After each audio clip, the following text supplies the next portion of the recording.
Deus toda a honra, toda a glória. Glorifica a Deus por mais uma oportunidade de ministrar a poderosa palavra.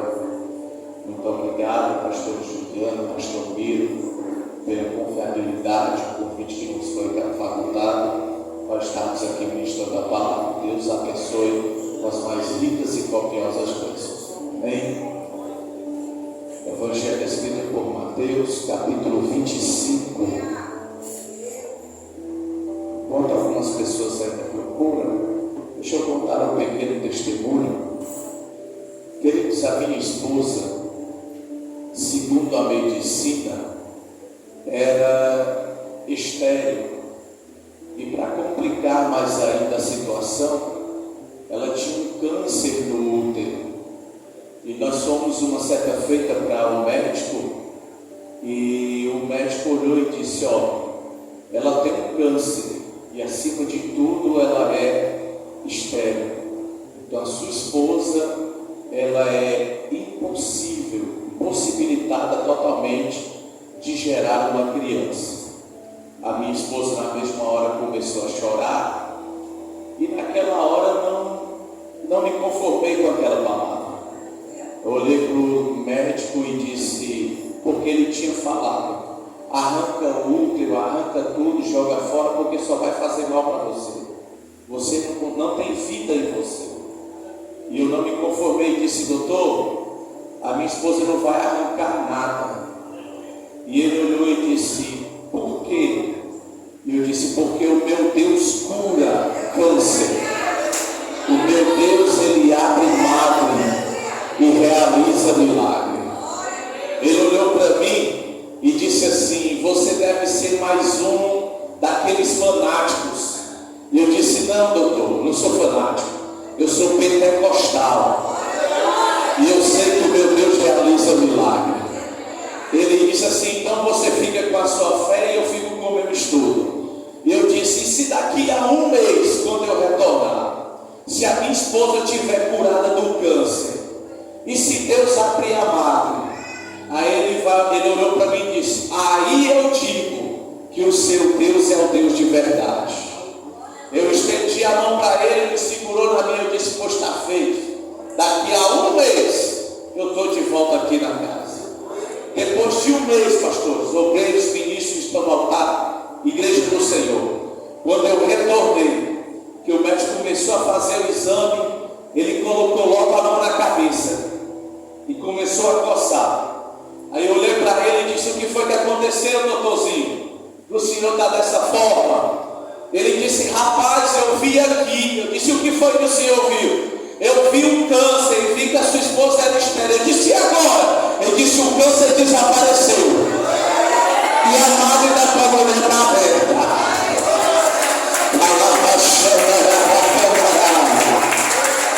Hoje tem uma princesinha, irmãos, linda, maravilhosa, minha alegria.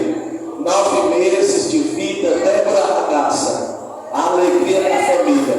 Então persevere na oração, persevere porque Deus é fiel para cumprir aquilo que tem prometido. Amém? Mateus capítulo 25, o versículo é o de número 5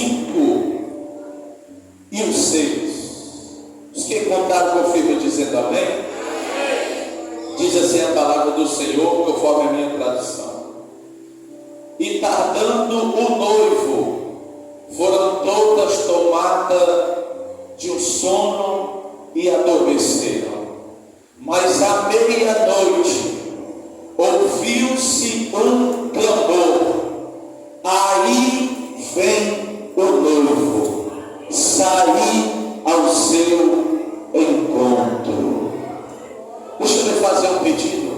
Coloca a tua Bíblia na tua cadeira. Coloca a mão no seu coração, por favor. Curva a sua cabeça por alguns segundos. Pai, nós te glorificamos na beleza da tua santidade. Aqui está a tua igreja, a tua noiva. Ela não é minha porque eu não morri por ela. Ela não é minha porque eu não morri e ressuscitei ao terceiro dia. Ela é do Senhor. Quero ouvir a tua voz. Quero ouvir uma resposta da tua fala com a tua igreja. Na medida que a tua igreja te adorar, Pai, eu te peço nessa noite, acampa os teus anjos ao redor da tua noiva, os teus anjos ministradores, e o Senhor traga cura, milagre, renovo, restauração, salvação sobre a família dos teus servos e servas, e que a tua palavra vá e produza os resultados para o qual foram designadas, no nome santo de Jesus. Você diz amém. Se sente glorificando a palavra do Senhor. Deus abençoe meu amigo porteiro. Conheço por demais a família do meu amado irmão do Cícero, Sidney, da nossa saudosa Dona Magnólia. Deus abençoe sua vida, tá bom, querido? Foi uma imensa satisfação lhe rever servindo ao Senhor como obreiro da casa do Senhor, tá bom? Queridos, deixa eu dizer para você, quando me foi facultado o convite, isso eu aprendi desde quando eu tinha os meus primórdios de fé. Meus pastores me ensinaram que quando fosse convidado para trazer uma mensagem, que eu nunca trouxesse uma mensagem apenas com abordagens que viessem mexer com o ego ou o sentimento humano, mas que eu orasse ao Senhor, para que o Senhor Deus me concedesse uma palavra direcionada do céu, direcionada pelo Espírito Santo, para que viesse a falar com a noiva do Cordeiro. E são quase 20 anos de fé que eu venho permanecendo nessa mesma pegada, nessa mesma obediência. E pela madrugada pedindo ao Senhor uma palavra que viesse a falar não somente de clamor, mas que viesse também ser uma palavra acoplada ao momento ímpar e tão precioso que fala do momento da Santa Ceia. O Senhor nos direcionou neste capítulo que nós acabamos de fazer leitura em alguns versículos. Toda a igreja conhece muito bem, é a parábola das virgens. É uma parábola que quanto mais nós nos aprofundamos, mais nós somos ministrados por Deus. Eu fui muito ministrado por Deus aí por algumas madrugadas, e eu tenho aqui alguns ensinamentos para que nós venhamos a vivenciar sobre a nossa vida. E o primeiro ensinamento que eu tiro aqui é que quando a gente olha para essas 10 virgens, a gente acredita que ela é a noiva, mas na verdade ela não é a noiva, é uma outra pessoa que é a noiva. E o que é que elas são, pastor? Elas são as acompanhantes da noiva.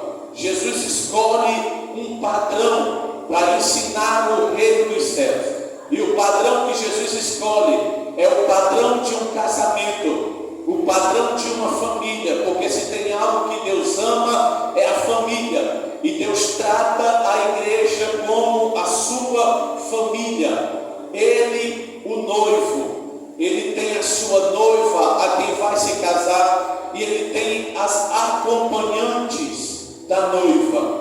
Então, quem são as acompanhantes da noiva, pastor? As acompanhantes da noiva somos nós, a igreja da graça, a igreja do século 21. E quem é a noiva, pastor? A noiva é Israel, porque nós somos um acompanhante, ou as acompanhantes de Israel. É através de Israel que nós temos a medida da nossa temperatura sobre a volta do noivo. Mas diz as Escrituras que o reino dos céus será semelhante a 10 virgens que tomaram as suas lâmpadas. E existe aqui duas formas de interpretar essa lâmpada. Qual é, pastor? A primeira dela é que acredita-se que era uma pequena lamparina, mas que ela não conseguia ter uma grande quantidade ou adquirir uma grande quantidade de azeite para ela permanecer aceso. Ou seja, quando ela estava dentro de casa, ela permanecia acesa, mas se ela fosse para a rua, ela se apagava constantemente. E eu já abro um parêntese aqui para dizer algo para a igreja, que isso daqui crentes nos dias atuais. Por quê, pastor? Porque quando está dentro da casa do Pai, está brilhando, mas quando sai da casa do Pai, muitas das vezes apaga. Uma hora ele está brilhando, outra hora está apagado. E Jesus nessa noite manda dizer para você que Ele não te chamou para inconstância, Ele te chamou para ser constante. Ele não te chamou para brilhar hoje e apagar amanhã. Ele não te chamou para brilhar agora no culto e daqui a 2 horas apagar. Não, Ele te chamou para que a tua lâmpada permaneça acesa, permaneça ligada, permaneça brilhante até a volta do Senhor Jesus Cristo. O segundo tipo de lâmpada, diz os estudiosos, que era uma tocha, um pedaço de madeira que era levantado, e sobre a ponta do pedaço de madeira colocava-se trapo de roupas velhas, encharcava no azeite e depois levantava ela pegando fogo. Perceba bem essa simbologia: madeira, cruz, trapo, a humanidade, porque Isaías diz que nós seres humanos, por mais que quisermos ser santos, a nossa santidade não passa de um trapo de imundície. Então madeira, cruz, trapo, a nossa vida. Parou para perceber quem era você antes de vir para o Evangelho? Quem era você e aonde você estava? Você só está aqui hoje por causa do intermédio da mensagem da cruz. Jesus pegou você lá onde você estava, trouxe para o projeto do madeiro, colocou azeite na sua vida e agora você brilha na casa do Senhor. Eu não posso falar de você, mas eu só posso falar de mim. Eu me lembro muito bem, ainda quando no mundo, cheio ainda de orgias, da bebedeira, de droga, ainda no vício da cocaína, da maconha, no tráfico. E quando eu estava em um bar na Messejana chamado Banana Café, e quando eu estava naquele bar, naquele momento, um rapaz para na minha frente. Ele para com a moto, ele fica com a viseira do capacete abaixada, ele puxa da cintura uma arma, aponta para mim e começa a disparar. Eu fecho o peitoral, baixo a coluna, me curvo para que as balas não viessem a pegar no meu peito. E quando ele vai embora na moto, eu olho para as pessoas que estavam ao meu redor e eu perguntei: está perfurado? Está furado? Está saindo sangue? E eles olharam e disseram: não tem perfuração e nem está saindo sangue. Eu larguei a bebida e fui para casa andando. E quando eu cheguei em casa, eu fiquei imaginando: por que essa bala não me atingiu? Por que não saiu sangue? Aí eu fui para um culto como esse, um culto pentecostal. E quando eu cheguei na igreja, Deus começou a usar o pastor, começou a usar o pastor da profecia, e o pastor desceu do altar, na unção, na graça, com a mão sobre a cabeça, como um soldado, e saiu marchando em minha direção, colocou a mão sobre a minha cabeça e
Isso fala de dois tipos de pessoas.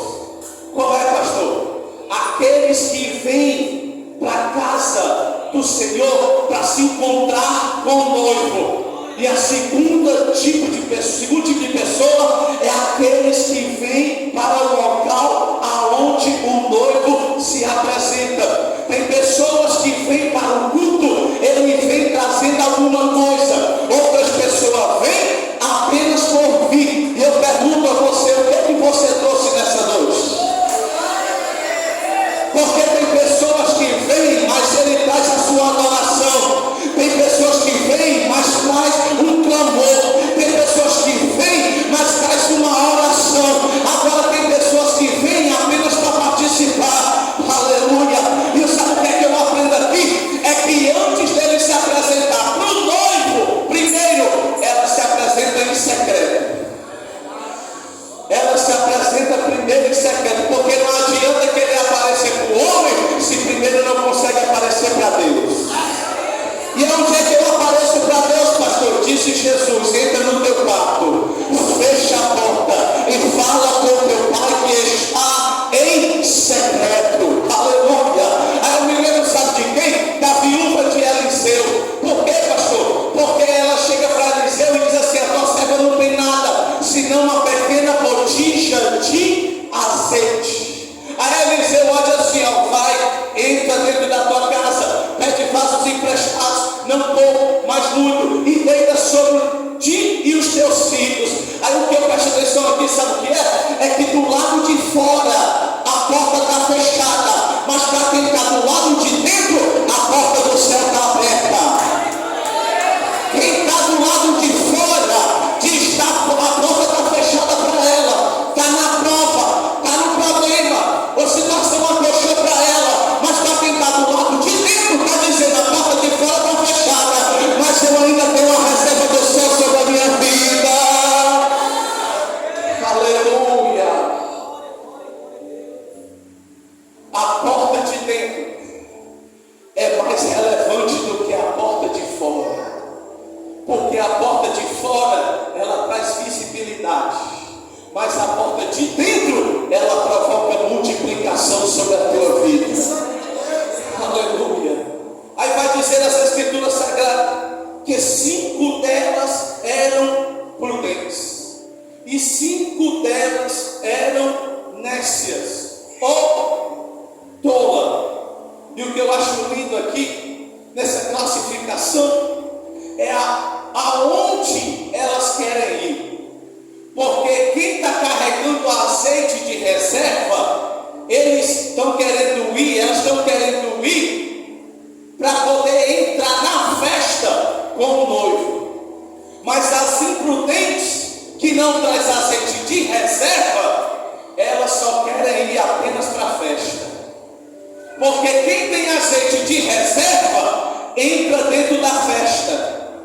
Mas quem não tem azeite de reserva, só vai até a porta da festa.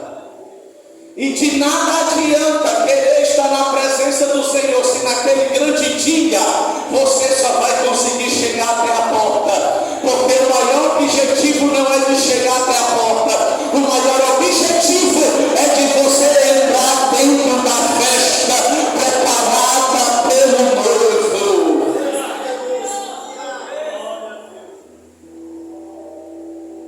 Diz as escrituras que as duas classes andavam juntas, as nécias e as prudentes. Prudente anda com a nécia e a nécia anda com a prudente. Tem algum problema, pastor? Nenhum. Não tem problema nenhum. Quem é prudente pode andar com quem é nécio, e quem é nécio pode andar com quem é prudente. Só tem uma pergunta que eu preciso fazer. Me pergunte: qual é, pastor? Até quando você vai querer andar do lado de pessoas cheias e você vai viver vazio? Porque o maior objetivo de Deus não é apenas você andar do lado de pessoas cheias.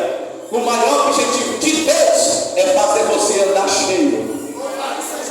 Porque melhor do que andar com pessoas cheias é você viver cheio do Espírito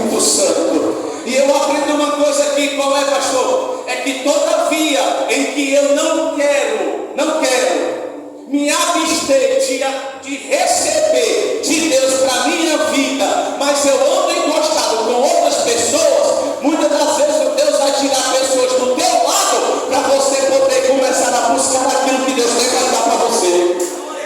Me prova na Bíblia, pastor, prova. Você se lembra de Moisés?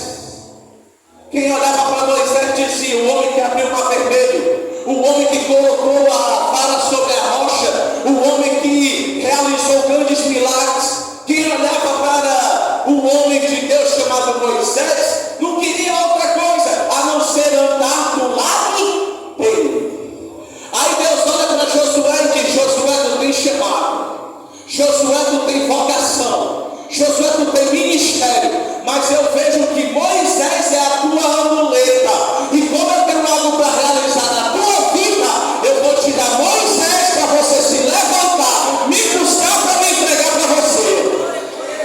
Então não se preocupe quando algumas pessoas Deus tirar do teu lado. Por que, pastor? É porque Deus quer te encher de algo que um dia você se espelhava nele, e para você não viver de glória dos outros, Jesus está querendo tirar algumas coisas para você viver aquilo que Ele tem preparado para você. Aleluia. Elas andam juntas, e de repente diz as Escrituras que elas foram tomadas por um sono. Pastor, tem algum problema dormir? Não, problema nenhum. Tem algum problema descansar? Problema nenhum. O próprio Cristo descansou. O próprio Cristo parou para poder descansar. Estavam querendo seguir a Ele disse assim: ó, você quer me seguir de verdade?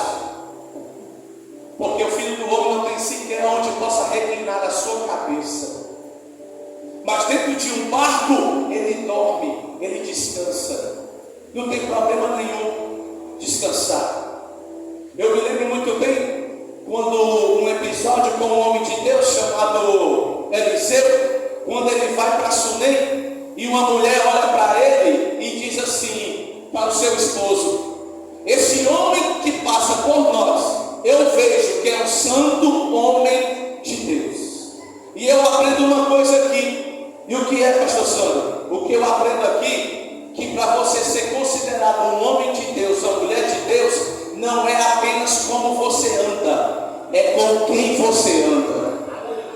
Porque quem dá característica de quem você é, não é como você se comporta diante de todos, é com quem você anda na presença e na ausência de todos.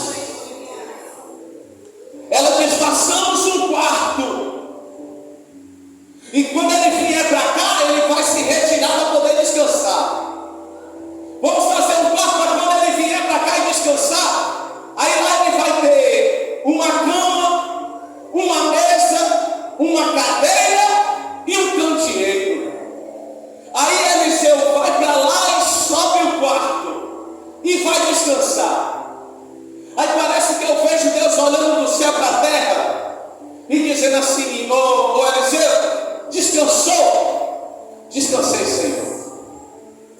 Foi bom o descanso? Foi bom. Está na hora de se levantar, Eliseu. Senhor, será que eu não posso descansar mais um pouquinho? Aí parece que eu vejo Deus falando para Eliseu: pode não, Eliseu. Por que, Senhor? Porque tem pessoas que precisam de você de pé na caminhada para poder estarem de pé caminhando com você. Tem momentos na sua vida, tem momentos em que pessoas precisam e se esperam em você de pé, para eles também permanecerem de pé.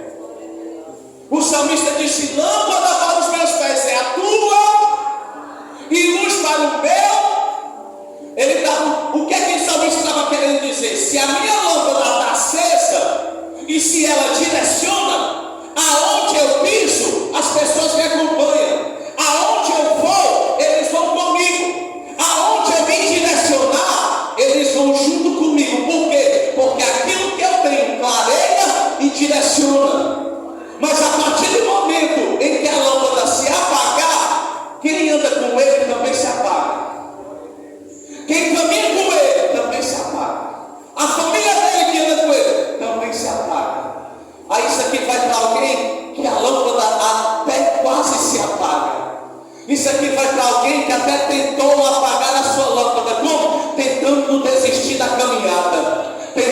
desistir do seu ministério, tentando desistir do projeto de Deus sobre a tua vida. Aí você até pensou em parar, mas quando você olhou para trás, aí você diz: eu não posso parar. Me pergunte: por quê, pastor? Porque se você para, sua família para. Se você para, seu filho para.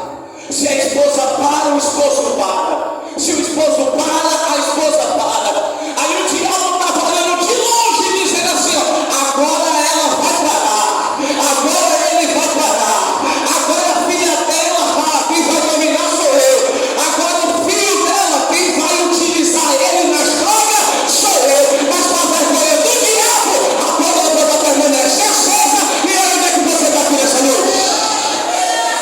Levante o que canta da caixota da candaraia. A tua lâmpada vai permanecer acesa. Aí diz as Escrituras que ouviu-se um grito, ouviu-se um clamor. Aí vem o noivo. Quem é que grita? Não sei. Quem é que fala? Não sei. Eu só sei de uma coisa: ele só clama porque anda com o noivo. Ele só ora porque tem intimidade com o noivo. Ele fala porque tem intimidade com o noivo. E o que eu acho mais lindo aqui, sabe o que é? É que o clamor dele tem o poder de despertar quem está dormindo. Ele clama e o clamor dele desperta. Aí eu me lembro de João Batista, que começa em Mateus capítulo 3 dizendo: naqueles dias apareceu João Batista no deserto da Judéia. E esse é aquele proferido pelo qual o profeta Isaías disse: voz do que clama no deserto, preparai os vossos caminhos e endireitai as vossas veredas. Por que a igreja não pode parar de clamar? Por dois motivos: o teu clamor prepara e o teu clamor endireita. Tem gente que só está de pé na caminhada por causa que o teu clamor preparou o caminho dele para se encontrar com Jesus. Tem gente que só está de pé na caminhada porque o teu clamor endireitou o caminho dele na presença do Senhor Jesus. Só que ao mesmo tempo que ele clama, ele também tem uma pregação. Qual é o tema da pregação dele, pastor? Aí vem o noivo. Aí vem o noivo.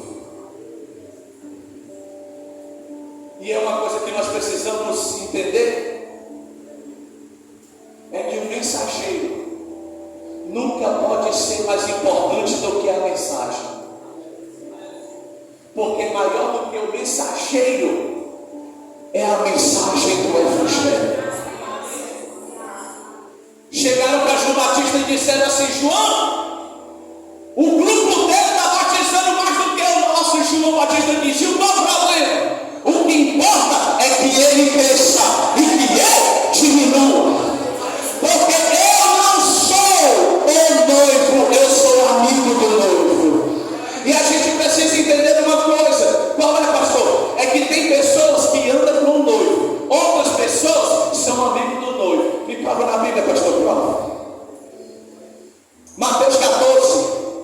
Os discípulos andavam com Jesus. Aí Jesus chega para eles e diz assim: ó, entrem no barco e passem para o outro lado. Só que Mateus não vai dizer para onde é que eles vão, mas Marcos vai dizer para onde é que eles vão. Jesus dá a ordem para eles irem para Betsaida. Só que João vai dizer que os discípulos decidiram ir para Cafarnaum. E essa é a diferença entre quem é amigo do noivo e quem anda com o noivo. Porque quem anda com o noivo, Jesus dá a ordem, mas eles não obedecem a palavra do noivo. Tem muita gente andando, mas não é amigo ainda. Tem muita gente caminhando, mas ainda não tem um relacionamento mais íntimo com ele. Tem muita gente querendo ganhar visibilidade porque anda com ele, mas ainda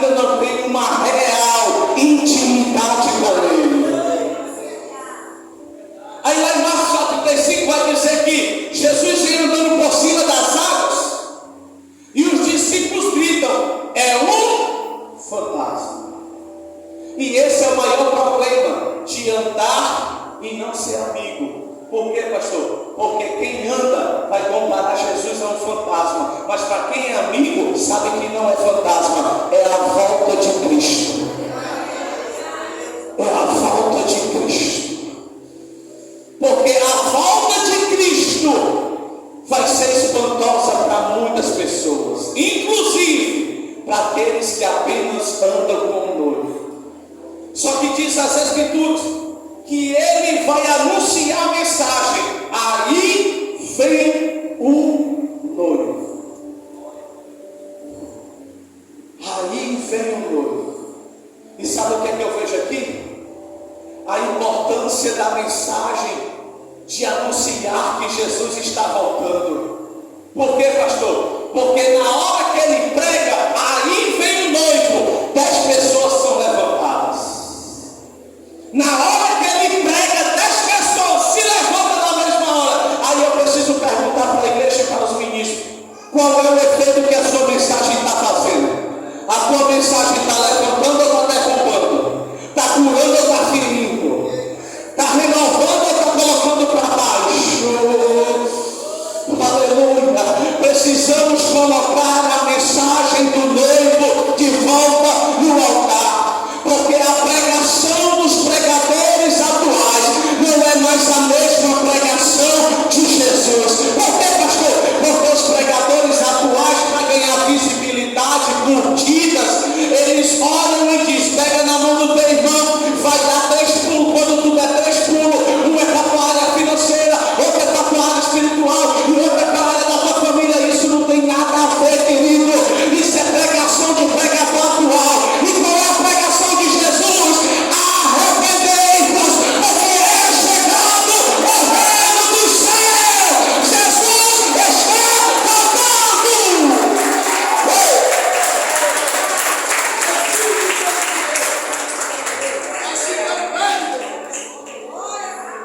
E sabe qual é o pior problema que a gente encontra na igreja hoje em dia? É porque a igreja não quer mais clamar. Aquilo que está faltando em muitas igrejas tem de sobra no inferno. O problema da igreja é que ela não quer mais clamar. Por quê? Porque clamar faz barulho. E a igreja atual, muitas igrejas atuais, não querem mais ouvir barulho nos ouvidos. E quem não gosta de barulho não está preparado para 2 coisas. Número 1, para receber a sua vitória. Me prova na Bíblia, pastor. Josué rodeando as muralhas. Deus olha e diz: Josué, tu vai rodear as muralhas. E no último dia, além de tocar trombeta, vocês vão gritar. Quando o povo grita, a muralha cai para o ferro e Deus vai tocar o povo da muralha. Quem não gosta de grito não está preparado para a segunda coisa. Qual é, pastor? Ser arrebatado. Porque a Bíblia diz que o mesmo Senhor descerá do céu com alarido, barulho, barulho, barulho. O mesmo Senhor descerá do céu com alarido, com arcanjo e com a trombeta de Deus. Nós que morremos em Cristo ressuscitarão. Depois nós que ficarmos vivos seremos arrebatados, arrebatados juntamente com Ele nas nuvens para morar com o Senhor.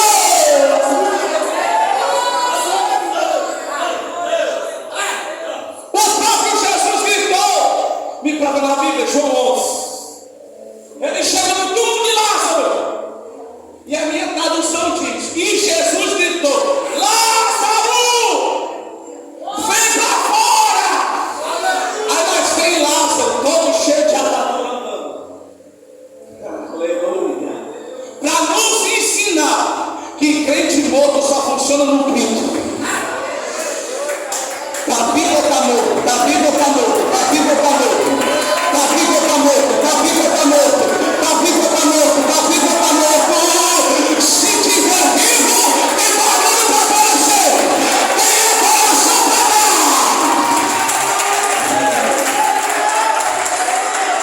Entenda uma coisa: diácono Deus levanta, presbítero Deus levanta, evangelista Deus levanta, pastor Deus levanta. Agora a gritaria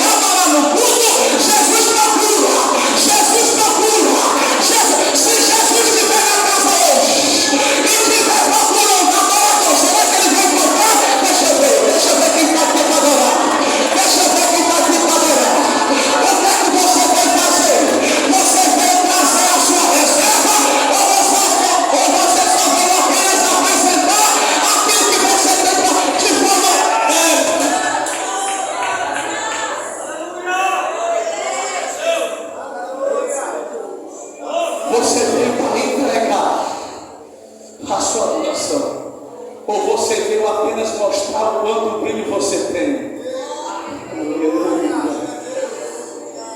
Melhor do que mostrar o exterior é viver aquilo que você tem no seu interior. Aleluia.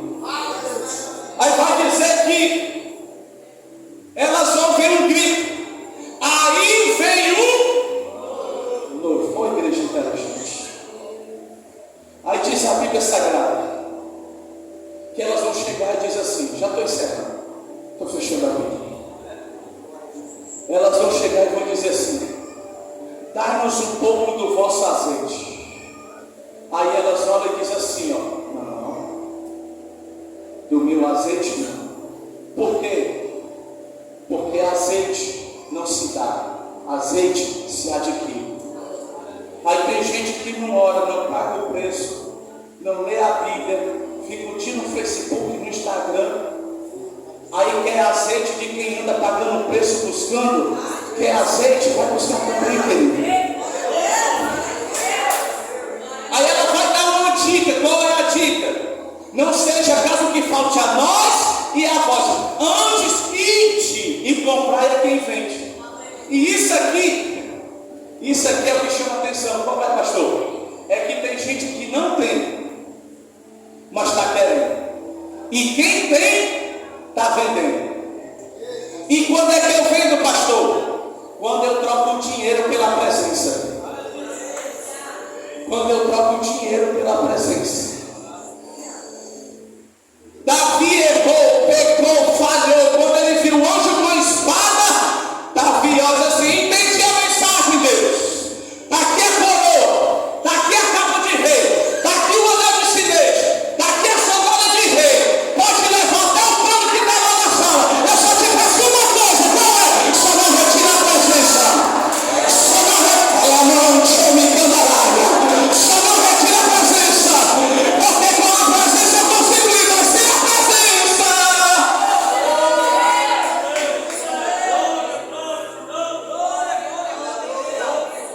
E naquela época, elas batem na porta e dizem assim, abre-nos a porta. Já estou encerrando, querido. Quem tem só 3 minutinhos para mim? Eu encerro 3 minutos. Diga amém. 3 minutinhos eu encerro. Ela bate na porta e diz assim, abre-nos a porta. Aí o noivo olha e diz assim, eu não vos conheço. Por que o noivo não conhece? Porque naquela época a mulher não podia andar sem lâmpada. Só quem andava sem lâmpada e sem azeite eram as meretrizes. Só andava de lâmpada apagada à noite no Oriente Médio os homens e as meretrizes. Quando os homens viam uma mulher andando sem lâmpada, ele já chegava junto, pegava na mão e disse, vem comigo que eu te dou tanto. Outro chegava e dizia, não, vem comigo que eu lhe dou tanto. Outro chegava e dizia, vem comigo que eu cumpro a oferta dos outros dois. Por quê? Porque eram as meretrizes. Agora, quem era comprometida? As moças e as mulheres casadas tinham que andar com a sua lâmpada de frente no seu rosto. Porque quando olhava para ela, dizia assim, aquela ali tem dono, aquela ali tem dono, aquela ali tem dono. E como é que ele sabia que tinha dono? Porque quando andava com uma tocha, é porque o noivo já tinha pago o dote para poder casar com ela. E quando foi que o dote foi pago, pastor Sandro? Pela igreja, lá na cruz do Calvário. Lá na cruz do Calvário. Em que momento, pastor? No momento em que Jesus, depois de ter sido preso, do lado direito um malfeitor, do lado esquerdo o outro malfeitor.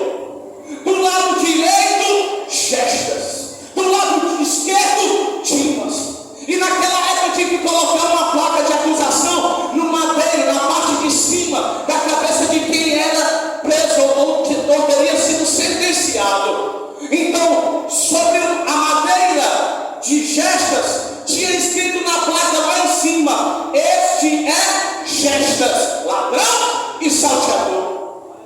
Do lado esquerdo, quando olhava, via sobre a cabeça de Dimas a placa que estava escrita: este é Dimas, ladrão e salteador. Aí João, capítulo de número 19, os soldados vão chegar para Pilatos. Aí vão dizer: Pilatos, o da esquerda, da direita já tem a placa, o da esquerda também. E qual é a placa que a gente vai colocar no nome da cruz no meio? Aí parece que eu vejo Pilatos coçando a cabeça e dizendo: rapaz, eu perguntei para ele: tu é o rei dos judeus? Ele olhou para mim e disse: tu disseste, nem rei o homem quis ser. Aí Pilatos tem uma ideia. Pilatos chega para os soldados e diz assim: ó, escrevam em letras gregas, romanas e hebraicas. Escreve o que, Pilatos? Este é Jesus, o Nazareno, rei dos judeus. Quem via alguém sentenciado com outros ladrões, dizia: é ladrão também. Então, quando se passava pela parte de baixo, olhava lá para o Calvário e dizia: é ladrão e salteador, ladrão e salteador, ladrão e salteador. Olharam para Jesus e disseram: é ladrão e salteador, mas na cruz está escrito: ele é rei dos judeus. Passavam de frente à cruz de Jesus e dizia: aquele dali expulsa demônio por nome de Beelzebul, mas na cruz está escrito: ele é rei dos judeus. Aí o sistema sacerdotal chegou e disse assim: ó, não diga que ele é rei dos judeus, diga que ele se diz ser rei dos judeus.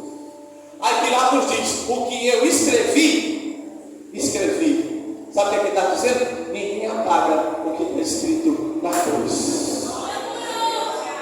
E o meu e o teu adversário, o maior desejo dele é de apagar da cruz aquilo que Jesus escreveu a meu e a teu favor. E o que foi que Jesus escreveu, pastor Santo? Colossenses 12:14. A dívida que havia, ele pagou no madeira do Calvário. Ele cravou sobre ela e carimbou quando ele disse nele, quando ele disse: está consumado.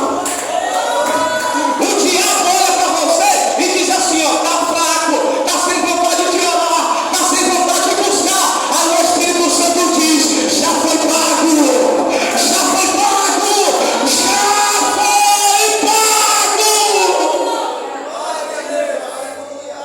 Sabe qual é a maior raiva do teu adversário? É que quando ele olha para você, a sua lâmpada não está apagada, a sua lâmpada está acesa. E pelo fato da tua lâmpada estar acesa, automaticamente ele entende: ela tem um noivo e ela já foi comprada pelo preço poderoso. É preço de sangue no madeiro do Calvário.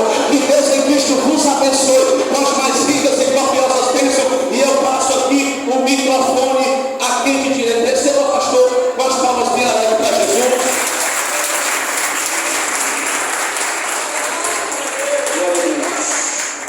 Glória a Deus. Quem crê que Deus falou da glória? Glória a Jesus. Irmãos, eu quero convidar você a ficar de pé. Fica de pé, toda a igreja. Abre a tua Bíblia. Abre a tua Bíblia em 1 Coríntios, capítulo de número 11. Glória a Deus. Então me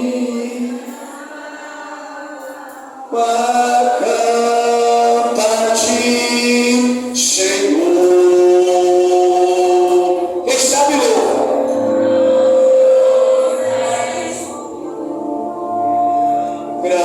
Grandioso és tu. Eu quero ouvir você levando.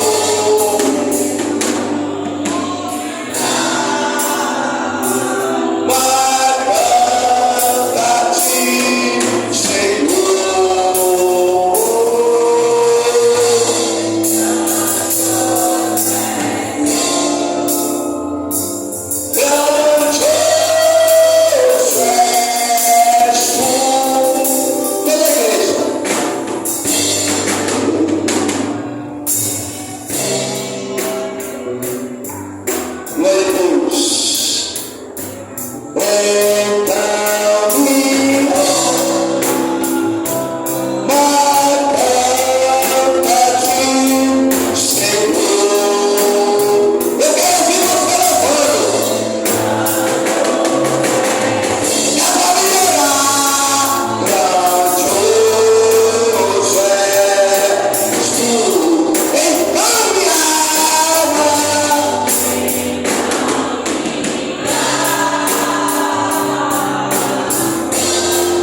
exposição da palavra da nossa ministração da ceia, 1 Coríntios capítulo 11, verso 23, diz assim a Bíblia Sagrada: porque eu recebi do Senhor o que também vos ensinei, que o Senhor Jesus, na noite que foi traído, tomou o pão e, tendo dado graça, partiu e disse: tomai e comei isto, que é o meu corpo, que é partido por vós, fazei isso em memória de mim.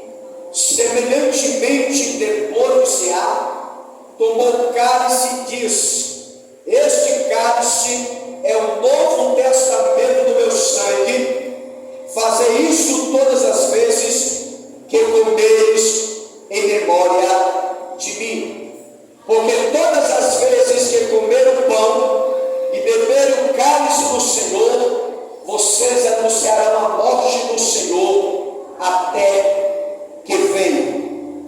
Então examine-se o homem a si mesmo, e coma do pão e beba do cálice. Porque aquele que come e bebe sem discernir o corpo do Senhor, come e bebe condenação para si próprio. Por isso que há entre vós muitos fracos e doentes, e muitos que dormem. Amém, irmãos? Eu quero convidar a você a fechar os seus olhos. Segura o fundo aí, meu jovem. Fecha os teus olhos. Eu quero convidar a você a não sair daqui por essas portas sem ao menos compartilhar o corpo do sangue de Jesus. Talvez você entrou nessa noite dizendo: mas eu vou para o culto, mas eu não vou cear, porque Deus sabe.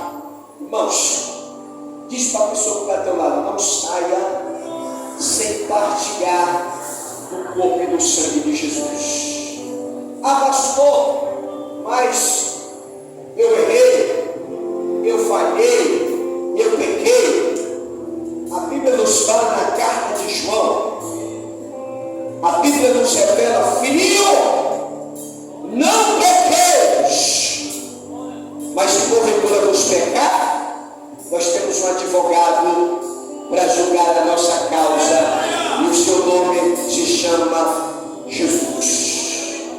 Então, ore comigo nessa noite, se reconcilie com o Senhor, peça perdão a Jesus, fale com teu Pai em particular, porque o teu Pai vem em particular e visita o teu coração, e visita a tua alma, e tira esta maldade, tira este pecado, e vai te tornar mais alto do que a neve, porque o Deus que nós servimos é um Deus de misericórdia. Amém, filho? Então ora comigo nessa noite. Pai, eu quero apresentar a tua igreja, o teu povo, os teus filhos que oram, que se expressam diante de ti, os teus filhos, meu Pai, que está pedindo perdão pelo seu pecado por algo que ocorreu durante o dia ou durante a semana. Senhor, entra nessa noite com perdão, com a graça e com a misericórdia. Afasta da vida deste homem o acusador, afasta da vida deste homem um acusador que tenta acusar teu filho, porque nessa noite, meu Pai, o Senhor vai entrar com providência para perdoar a sua falha e a sua fragilidade. Senhor, abençoa esse teu filho, trazendo a tua misericórdia, em nome de Jesus. E quem acredita no perdão de Deus, glorifica o Senhor e as palmas louve a Ele. Glória a Deus. Quero convidar o nosso diácono Bruno para nos ajudar aqui a servir a mesa. Glória a Deus. Nosso diácono vai estar nos ajudando aqui. Diz assim a Bíblia Sagrada: porque eu recebi do Senhor o que também vos ensinei, que a noite que foi traído, que o Senhor Jesus, na noite que foi traído, tomou o pão. Senhor, diante de tua presença, eu quero apresentar este pão simples, que vai simbolizar o teu corpo. Senhor, que o Senhor, meu Pai, venha. Eu consagro diante de Ti este elemento, Senhor, que está diante deste altar, este pão que vai simbolizar o Teu corpo que foi entregue na cruz do Calvário, pelo amor à humanidade e por esta igreja abençoada. Semelhantemente, depois de cear, tomou o cálice, dizendo: este cálice é o novo testamento do meu sangue. Fazer isso todas as vezes que beberdes em memória de mim. Semelhantemente, Pai, diante do altar, eu apresento este suco da uva que se encontra diante deste altar. Que o Senhor, meu Deus, venha consagrar esses elementos diante de Ti.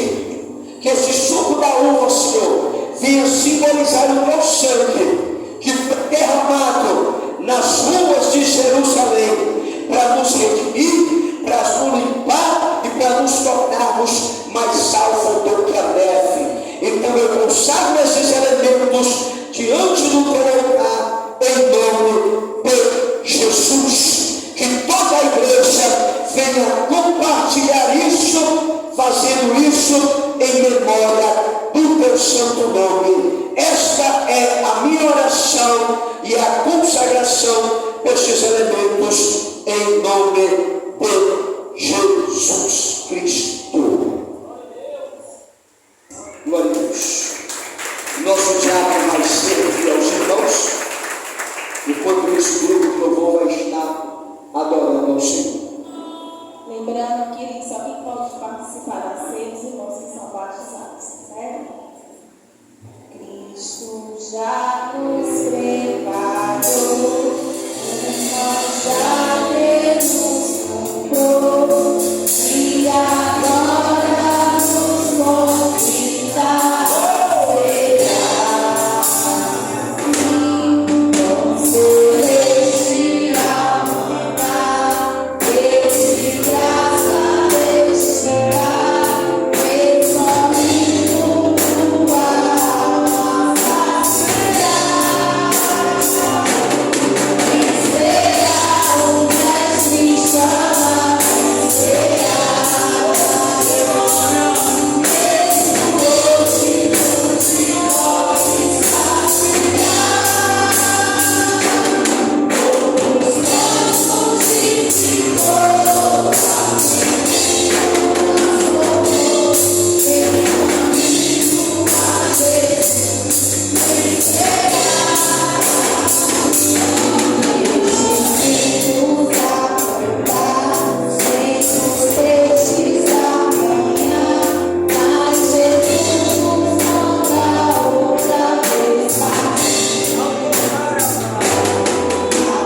Glória a Deus. Glória a Deus. Glória a Deus.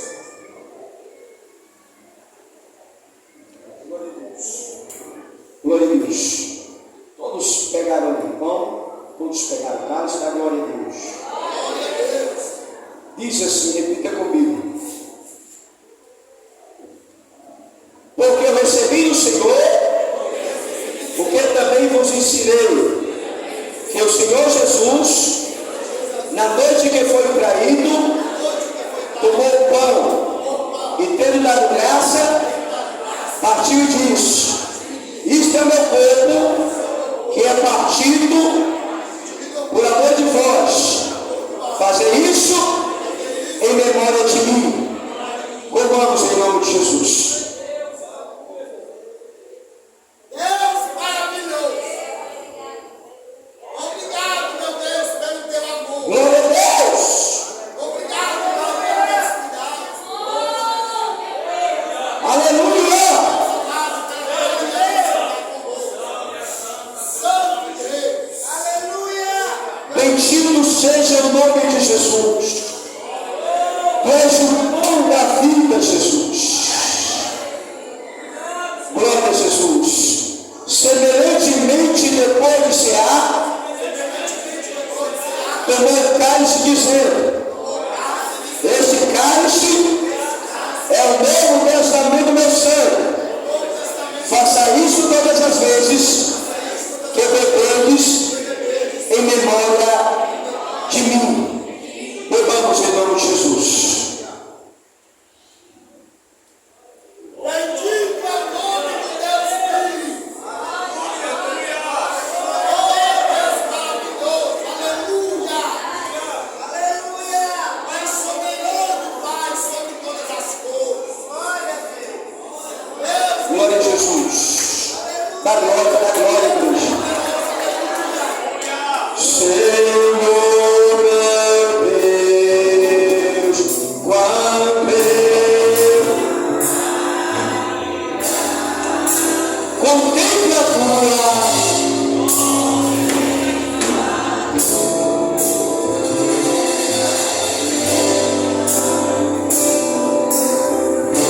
a terra e o mar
segura só o finalizar. Hoje nós estamos encerrando o nosso congresso de oração. Amém? Nós estamos encerrando hoje.